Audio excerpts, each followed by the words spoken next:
आज की रात बहुत ही अजीब थी। चांदनी की किरणें भी जैसे किसी बुरे सपने की तरह थी। एक अंधेरी गली में जब मैं अकेला चल रहा था, मेरे दिल की धड़कनें बिल्कुल भी ठीक नहीं थीं। मेरे सामने एक पुराना हाउस आया।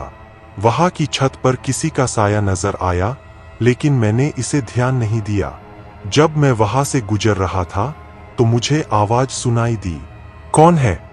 मैंने धीरे से पूछा। कोई जवाब नहीं आया। मैंने फिर से पूछा, कौन है वहां? इस बार भी कोई जवाब नहीं आया। मेरा दिल दहल गया।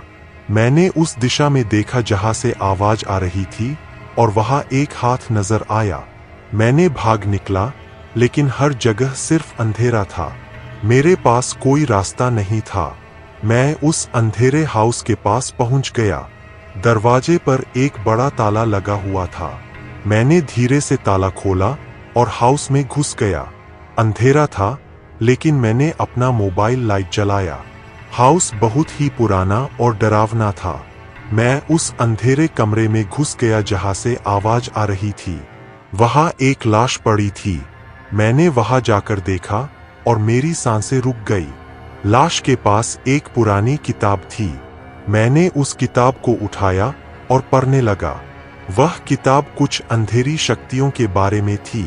मुझे डर लगने लगा। अचानक आवाज आई, तुम्हें यहाँ क्या काम है?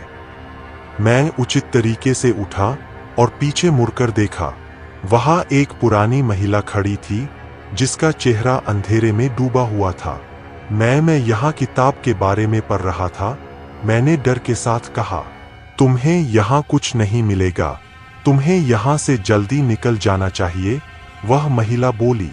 मैंने उसकी बात मान ली और हाउस से बाहर निकला, लेकिन मेरा मन वहां की घटना पर नहीं रुक रहा था। मैं अपने घर की ओर चला गया, लेकिन मेरे पीछे कुछ चीज थी। मुझे लगा जैसे कोई मुझे देख रहा है। मैंने पीछे मुड़कर देखा और वहां कोई नहीं था। मैंने अपना दिन खत्म किया और सोने के लिए अपने बिस्तर पर चला गया, लेकिन रात के बीच में मेरी नींद तुरंत ही टूट गई। मुझे लगा कि कोई मेरे कमरे में है। मैंने धीरे से आंखें खोली और वहां कोई था नहीं, लेकिन मेरे दिल की धड़कनें तेज थीं। मुझे लगा जैसे कोई मेरे साथ खेल रहा है। मैंने फिर सोचा कि यह सब मेरे दिमाग की भ्रांतियां है। मैंने अपने आप को समझाया और फिर से सोने की कोशिश की, लेकिन फिर रात के बीच में मेरे बिस्तर के पास से कुछ आवाज आई। मैंने फिर से आंखें खोली और वहां देखा तो कोई नहीं था। मैंने अपनी नींद को फिर से पाने की कोशिश की, लेकिन इस बार अधिकतम ध्यान देने के बावजूद मेरे दिल की धड़कनें नहीं रुक रही थीं। अचानक एक विचित्र आवाज आई, तुम्हारी मदद चाहिए। मैंने चिल्लाकर आंखें खोली और देखा कि मेरे बिस्तर के पास एक लड़का खड़ा है। उसका चेहरा अंधेरे में छिपा हुआ था। कौन हो तुम? मैंने डर के साथ पूछा। मेरी मदद करो, मुझे यहां से निकलना है, वह लड़का बोला। मैंने उसकी मदद की और उसे अपने साथ बाहर ले जाने के लिए कहा, लेकिन जैसे ही हम बाहर निकले, वह लड़का गायब हो गया। मैंने चौंक कर देखा और उसकी खोज की, लेकिन कोई नहीं था। मेरे दिल की धड़कनें तेज हो गईं। मैंने अपने घर की ओर चला गया, लेकिन मेरा मन वहां की घटना पर नहीं रुक रहा था। मुझे लगा जैसे कोई मुझे देख रहा है। मैंने पीछे मुड़कर देखा और वहां कोई नहीं था। आखिरकार मैंने अपने आप को संभाल लिया और सोने की कोशिश की, लेकिन अब मैं जानता था कि कुछ अजीब हो रहा है।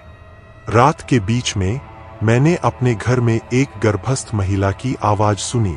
मुझे लगा कि वह मेरी मदद मांग रही है। मैंने जल्दी से उठा और उसकी ओर दौड़ा, लेकिन जैसे ही मैं उसके पास पहुंचा, वह महिला गायब हो गई। मैं चौंक गया और वापस अपने घर की ओर बढ़ा, लेकिन उसके बाद से वह घटनाएं कम होने की बजाय अधिक हो गईं।